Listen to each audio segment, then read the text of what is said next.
দর্শক, দ্বীপ জেলা ভোলার চিত্র জানবো। আমাদের সাথে সহকর্মী যুক্ত হয়েছেন ভোলা থেকে সহকর্মী আদিল হোসেন তপু। এবং তপুর কাছ থেকে জেনে নিতে চাইব, তপু, ট্রলার মালিক ও জেলেরা চাহিদা মতো তেল পাচ্ছেন কিনা এবং পেট্রোল পাম্পে কি পর্যাপ্ত তেলের মজুদ আছে? রঞ্জুস, মধ্যপ্রাচ্যে যুদ্ধের যেই সমস্যা সেটি কিন্তু আসলে বাংলাদেশে পড়েছে। গত এক মাসের অধিক সময় ধরে কিন্তু বাংলাদেশে যে জ্বালানি তেল নিয়ে একরকম যুদ্ধ চলছে। প্রতিটি পাম্পেই যেন ওই মধ্যপ্রাচ্যের যুদ্ধের মতো এইখানে এসে মানুষ তেল নেওয়ার জন্য একরকম যুদ্ধ করছেন।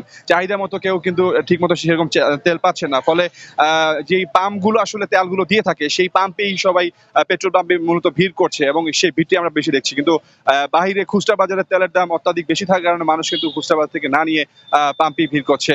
অন্যদিকে যদি বলতে হয় জেলেদের কথা, জেলেদের ডিজেলের যে পরিমাণ আসলে চাহিদা সেই পরিমাণ ডিজেল পাচ্ছে না, সেখানেও একটি কৃত্রিম সংকট।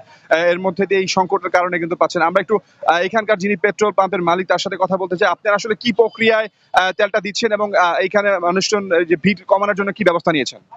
আমাকে সর্বপ্রথম আমি প্রশাসনকে ধন্যবাদ জানাই। প্রশাসন আমাকে যথেষ্ট সাপোর্ট দিচ্ছে।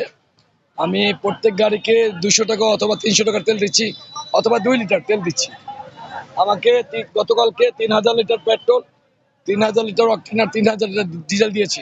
আমি কালকে রাত্রে 4টা পর্যন্ত দিয়েছি, আজকে সকাল 7টা শুরু করছি, এখনো চলমান।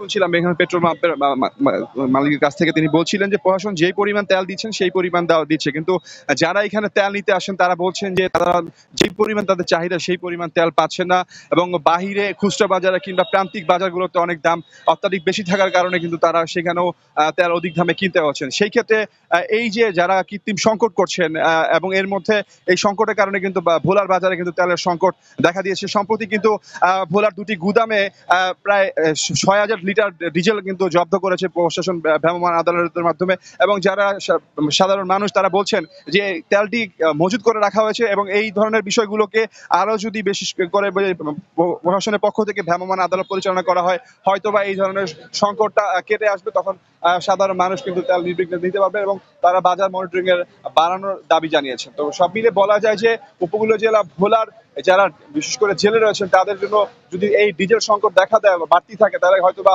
মাছ ধরা কিন্তু এটি প্রভাব পড়বে। পাশাপাশি কৃষিতে কিন্তু অলরেডি প্রভাব পড়তে শুরু করেছে। এটি নিরসন করার জন্য প্রশাসনের পক্ষ থেকে ভোলার বাজারগুলোতে মনিটরিং বাড়ানোর দাবি জানিয়েছেন।